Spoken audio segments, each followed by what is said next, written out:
welcome to the Kurt Locker, a podcast where we chronologically step through and discuss each film starring Kurt Russell. My name is Andrew Gormley, and I am one of your hosts. I am joined on this episode by my co-host, Whitney Nelson. Hello, everybody. It's a good one. It was just like a...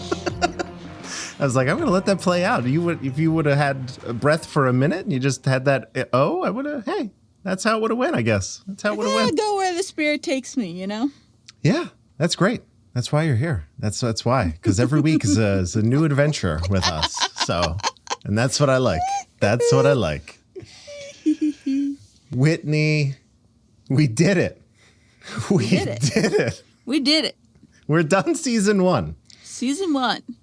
So if you're new or you haven't listened to any of our previous podcasts, this episode is special. It's a short one. You're probably downloaded it and you see it's maybe 20, 30 minutes. It's not, especially this episode, because of what's going to happen, or what's not going to happen, I should say.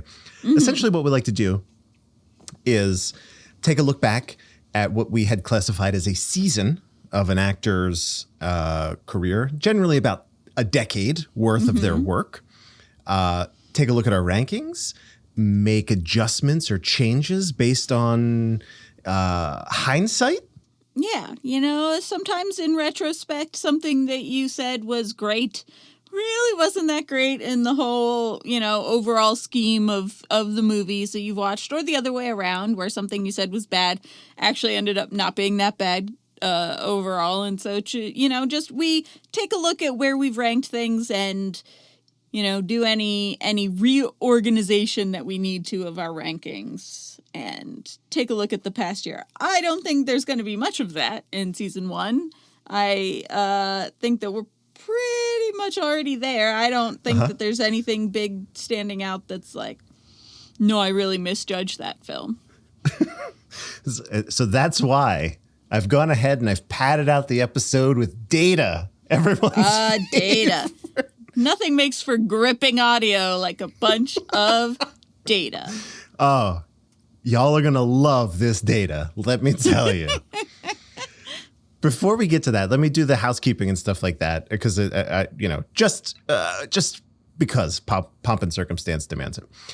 As always, I want to mention you can find our podcast at 12and24.com. That's the numerals 12and24.com. You can email us, kurtlockerpod@gmail.com, or hit us up on Twitter at kurtlockerpod. You can also join us on Discord and chat in real time at 12and24.com/Discord. It's in the show notes.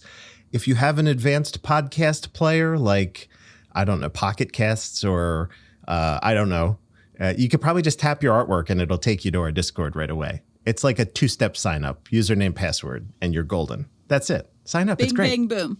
We talk about everything in there, Whitney. It's spiraled out into video games. We had a couple other people join recently. We were talking about Resident Evil, which is incredible. It's a lot of fun. And then, finally, if you want to support us with just a moment of your time, please share the show with your friends. Rate and review us on iTunes. Brings more folks into the fray. Whitney, I got to be honest, I've been bad. I haven't actually checked if we had any new reviews. I'm clicking right now. Let's see real quick.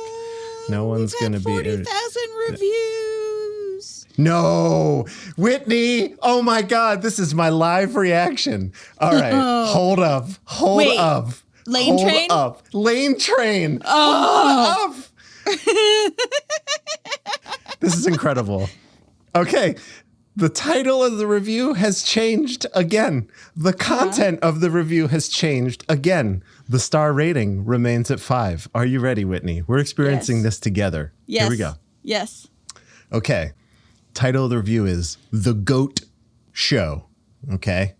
Yes. Lane Train holding us down. Okay. Here we go. I'm going to go out on a limb and say this is the greatest show of all time, talking about the greatest actor of all time with the greatest hosts of all time. Oh, Lane Train. You guys are really, besides the fact talking about Kurt Russell, we are making the show. Aside from the fact we're talking about Kurt Russell, we are making the show, is what Lane Train's saying. Aww. I'm really going to go out on a limb, and I truly believe that it's like listening to Gordie Howe, Bobby Orr, or Wayne Gretzky talk about hockey and watching them in a live game in their prime. That's wow. That's an incredible review. That's I gotta be high praise. So we're like Wayne Gretzky in his prime talking about hockey. What? Yeah. That's the nicest thing anyone has ever said about me, I think. I likewise, I'm a little flabbergasted right now. I got to be honest. Lane Train. You're the GOAT, Lane Train. You're the GOAT. Thanks for listening. Thanks for now I literally have to check our reviews, specifically Lane Train's review every week. It's like getting a newspaper, only it's Lane Train's review of the podcast. Yeah. What did we do? I don't know. I'm happy. I have no words. Thank you. That's an incredible. Those are incredible words. Thank you, Lane Train. Incredible. Oh my gosh. I think this might be our last show. I mean, why would we? We just got to go out on top. Go out on a high note. Right? And of course, the high note is not Kurt Russell's best films. Oh, we haven't hit those yet. That. You're right about that. If we stop now, all we've talked about is Ghosts of Diablo or whatever. What if we started Cowboy, another gun, podcast? Horse. Yeah, and we just did the first 10 years of someone else's career, the young years. Oh no, the young years are so hard. We've now done this twice, full in depth with people, and it was surprisingly less hard with Keanu than it was with Kurt Russell, but it is hard to go back into those early things. Yeah, it is. But it is, like we have said before, it's so informative. It really is so informative. I feel like it's necessary when you're doing this whole deep dive of an entire catalog of somebody's work. You have to look at the early stuff, because I have learned so much about Kurt Russell as an actor in these first, even if the movies have occasionally been bad and or unbearably boring. I really have learned a lot about Kurt Russell, and I feel like I had such a different base of emotions and experience watching all of Keanu's early films with Cool Breeze going into the movies that I did know, having seen all the early ones. So I'm looking forward to moving forward with Kurt Russell and getting into some of the ones that I know will jazz me up. Yeah. Well, speaking of which, I mean, probably I wager a majority of the movies that Kurt Russell is known for are happening over this next decade, which it's just easy to call season 2 for us. Mm-hmm. We're going to get there for sure. At the end, we'll run through our upcoming episodes and some plans we have. Mm-hmm. But Whitney, if I could, mm-hmm. you know me, me and data. I do. You love it. Thick as thieves. I note down everything. Mm-hmm. I'd love to run down some of these little, let's call them like factoids. But these are applicable to us, to what we are doing, little milestones in our lives, you and I, and then our mm-hmm. listeners as well. So here we go. I'm excited. This is just season 1. Okay. Mm-hmm. But this season, we watched just under 21 hours of Kurt Russell films. Okay. Felt like double that. Yes. So, some of them felt like they took days, plural. Uh-huh. But the average is like it's an hour 29 per movie. Okay. Some of them are on the super, super high end, like close to 3 hours. And then other ones are, a little bit shorter affair, like the Guns of Diablo, I think, was a pretty short one. Mm-hmm. We talked about Kurt movies for 15 hours and 28 minutes, and then averaged about 72 minutes per episode, which I think is the sweet spot, right? Mm-hmm. That feels great in terms of like keeping people. That's a good commute or whatever. Yeah. Overall, if you opted not to watch the movies and only listen to our episodes, which some people have certainly said they do, we mm-hmm. saved you 5 hours and 9 minutes of your life. And we hope that you spent it productively or took a nap or whatever, but Godspeed. It was, it was worth skipping this season, I would say. For you. Listen to us, but go ahead and skip. Listen to us, but Yeah, you don't need to watch those movies. Our shortest episode this season was Guns of Diablo, which I don't think surprises anybody. It was about 40 minutes. Our longest episode was weirdly The Barefoot Executive. We had a lot to say about that movie. So that was just over 90 minutes for that episode. The average critical rating of our films this season was 71%. Now, Whitney, you might be like, that seems high. That does seem very high. However, only 3 films had critical reviews. Yeah. So, yes. That was going to be my next statement was that seems very high, but also none of them were critically reviewed. So. Correct. More accurately, I believe, the average audience score, 52%. So that feels pretty bang on to me. Like, yeah, about half of these movies we could just put back where we found them. Which is some dude's VCR in the Lebanon. These bootlegs of bootlegs. It's weird. Yeah. Filmed on a phone and uploaded to YouTube. Some of these transfers have been rough. It's $20 for the RCA to USB. It's fine. I understand. Just film it with your phone. We recommended only 4 films this season out of 12. And of those 4, the recommendation was unanimous. So if we had a guest on like Lindsay or Eric, they also recommended the film. So it was literally like we all thought it was great or none of us did. There was no Evan in this world that we you have to go back and listen to Cool Breeze Over the Mountains if you want to understand that. Yeah. Evan threw some real curveballs in there where he was like, I hate it. I'd never watch it again. I'm mad that I watched it now, but I would recommend it to everyone that I meet.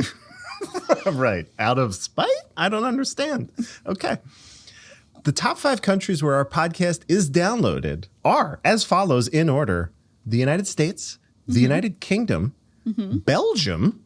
Hey, Belgium. What's going on? Love your fries and your waffles. That's true.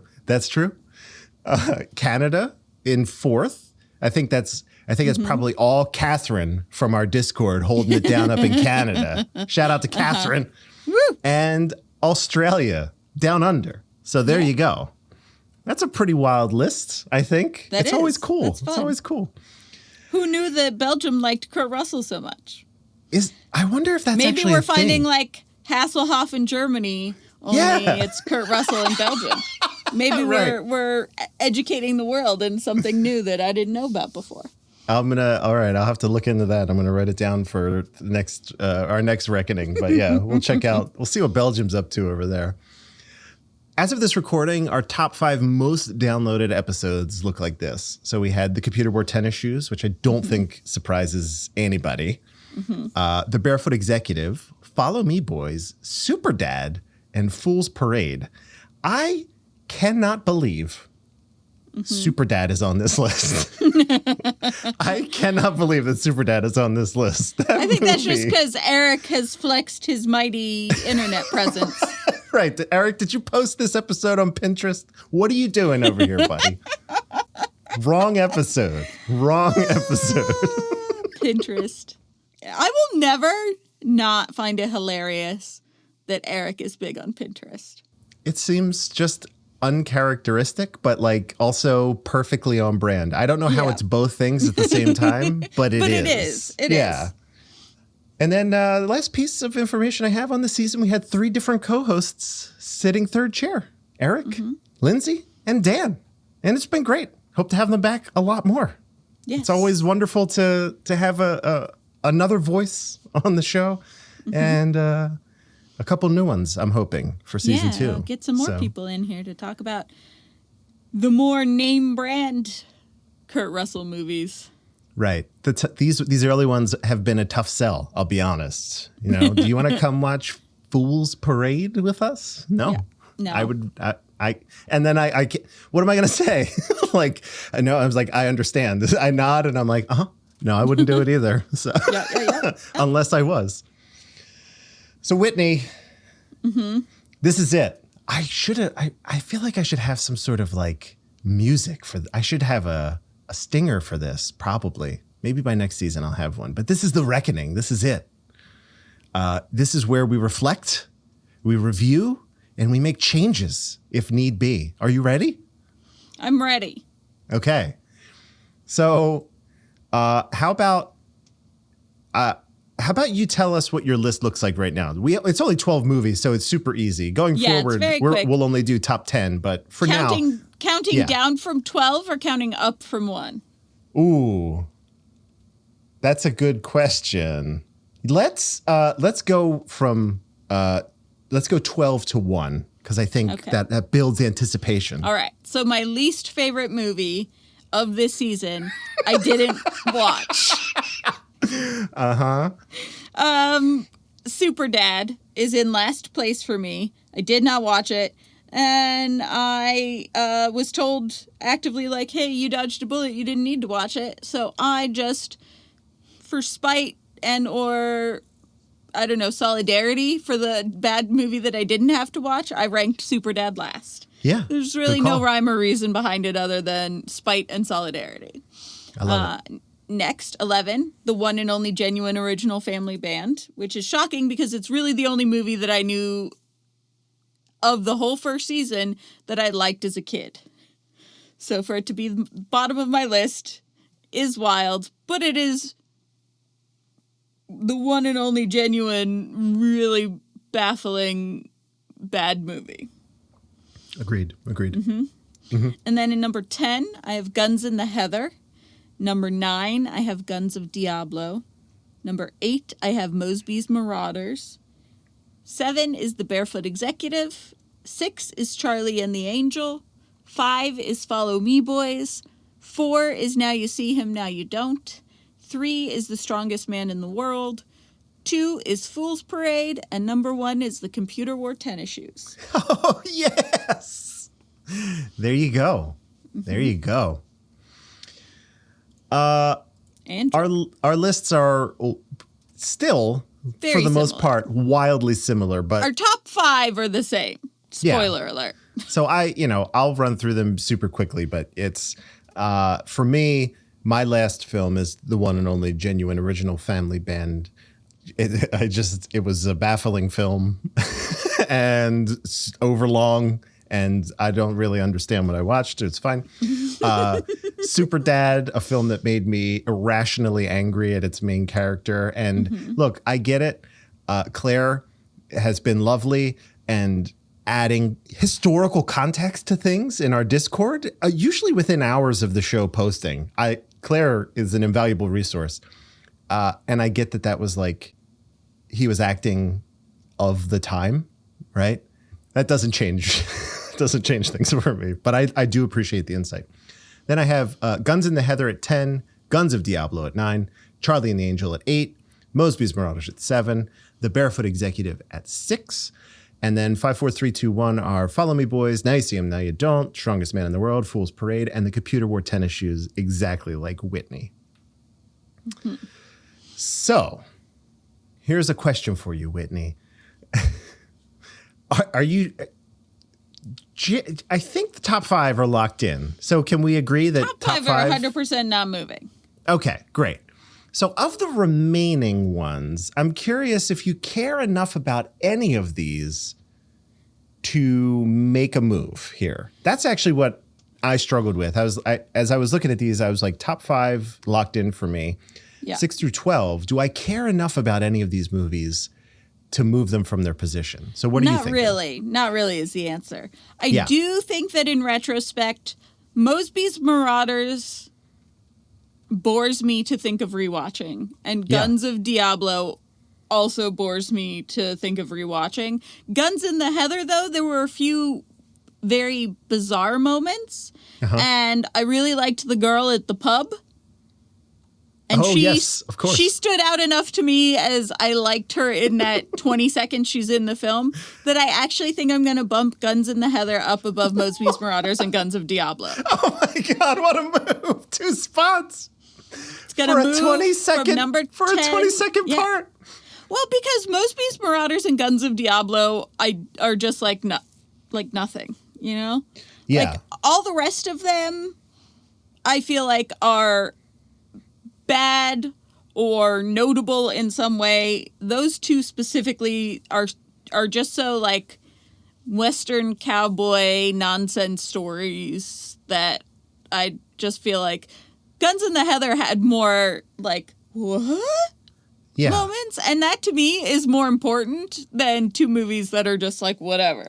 Interesting. Okay. I think that like if you said you have to sit down and show one person one of these three movies, Sure. I would definitely choose Guns in the Heather. And I think that says something. That's a smart way to approach it, actually. Yeah. If they were like, here's a handful of movies and you have to show a person one of these, what are you going to make them sit through? And I think that moves Guns in the Heather up on my list. Wild. Right. Okay. I think my main knock about Guns in the Heather was the length. Not so much. Way too long. Yeah. I remember it fine. It's, like the James Bond-esque knockoff kind of thing, with Kurt. I could move it. I could move that up one, right? Guns of Diablo. What was that? Like the second or maybe the first movie we watched? Mm-hmm. So maybe you've convinced me to move Guns in the Heather up one position for me. Okay. But I mean, you certainly don't have to. It doesn't matter because no one cares. Yeah, we can barely bring ourselves to care, and this is what, like, the job that we've given ourselves. Of course. Yeah, here's what I'll do. For the sake of actually reckoning, and not, again, to invoke Evan's name once again, I will actually make a move and concede that something had to change here. And that feels like a good change. I'll move Guns in the Heather up one. It's interesting. It's interesting. And I think that to me is worth noting. If you're going to watch one of these weird old movies, that's the one that you should watch, in my opinion. So there you go. I wouldn't, again, just ideally don't watch anything below our fifth film if you can help it. But if you had to, I feel we're still pretty close here, I think. Mm-hmm.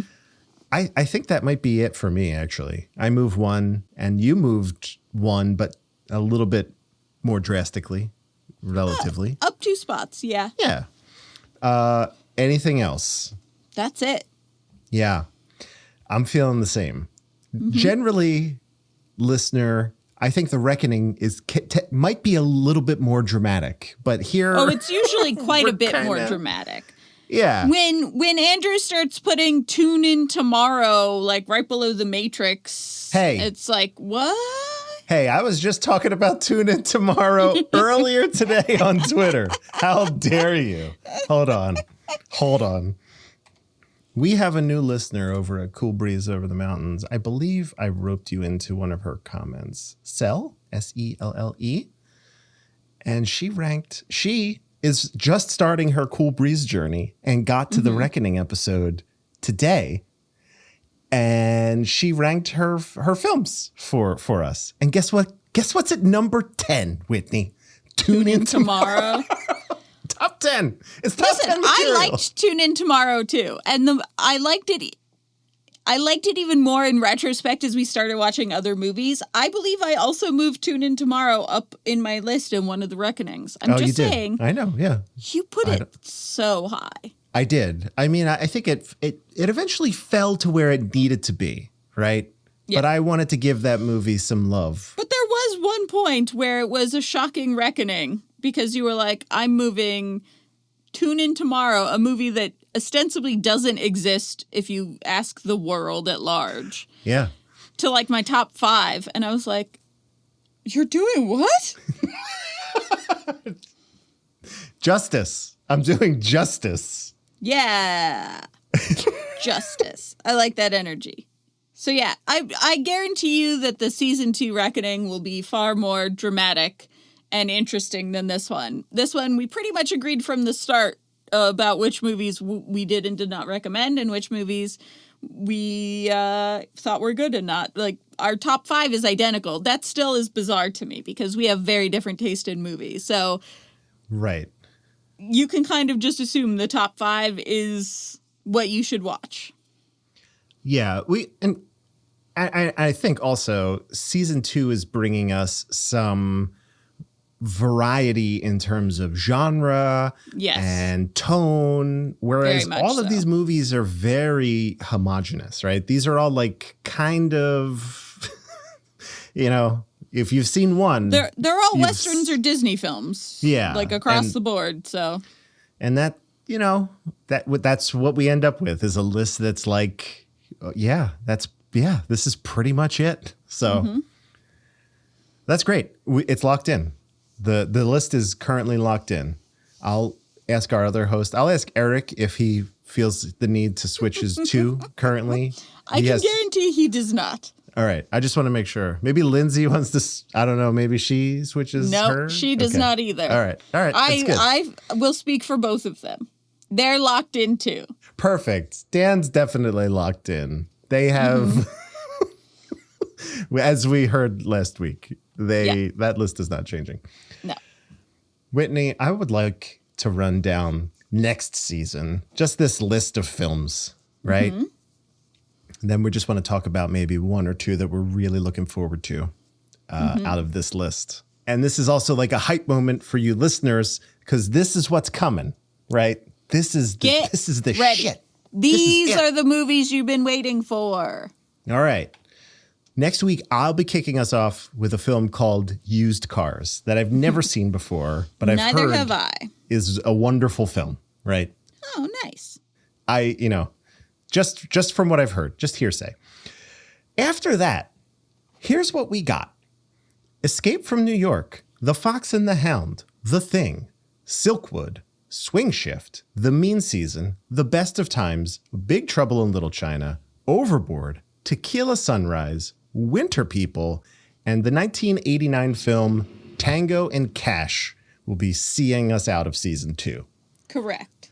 Whitney, holy shit, what a list of movies. Big names. Is there like one here that you're like the most hyped for? I'm the most hyped for Lindsay to watch Escape from New York.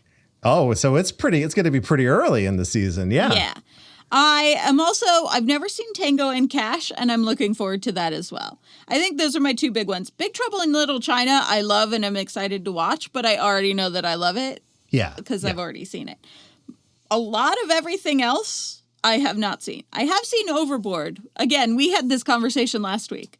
I don't remember it being as bad as it was intimated. So we'll see about that one. That one's out there. But I haven't seen Silkwood, and that's a big one.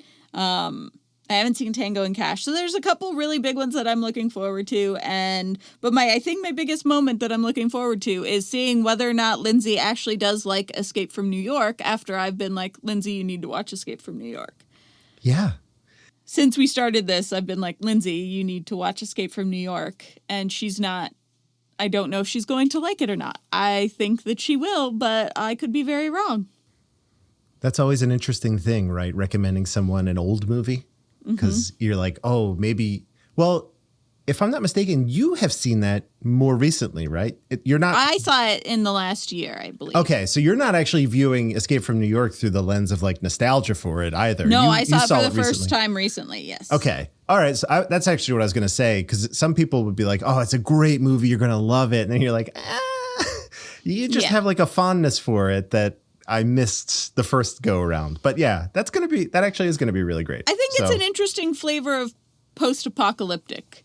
And I am into anything that's an interesting flavor of post-apocalyptic story. Delicatessen is one of my favorite movies. It's a Jean-Pierre Jeunet film, which everyone mostly knows him from Amélie. Yeah. But it's one of his earlier films, and it's a post-apocalyptic film. And it's very dark compared to a lot of his other stuff. But it is also as whimsical and colorful and quirky as Amélie. But it's about, like, dire post-apocalyptic world. And it's just one of those flavors of post-apocalypse that you don't see very often. And that's why it's one of my favorites. So that's why I like Escape from New York and why I'm excited to introduce it to other people. All right. That's... Like a weird handful of these are available on streaming services. So if we have the opportunity to do watch parties for some of these bigger we ones, I definitely should. certainly want to give that a shot. So that'll be great. I think I'm probably most jazzed for Big Trouble in Little China. That's like a movie that I remember seeing when I was younger, and I was like, this is great. And I can't say that I have seen it since. So that'll be cool to revisit. And a lot of people give me shit for Tango and Cash. And again, so I am fully prepared to eat crow on Tango and Cash being a bad movie or being a problematic movie, the latter of which I think is almost certainly true. But again, my only defense is that I watched it when I was like 11 and I was like, this is hilarious. I shouldn't be watching this. Tee-hee. So that's all I got for Tango and Cash.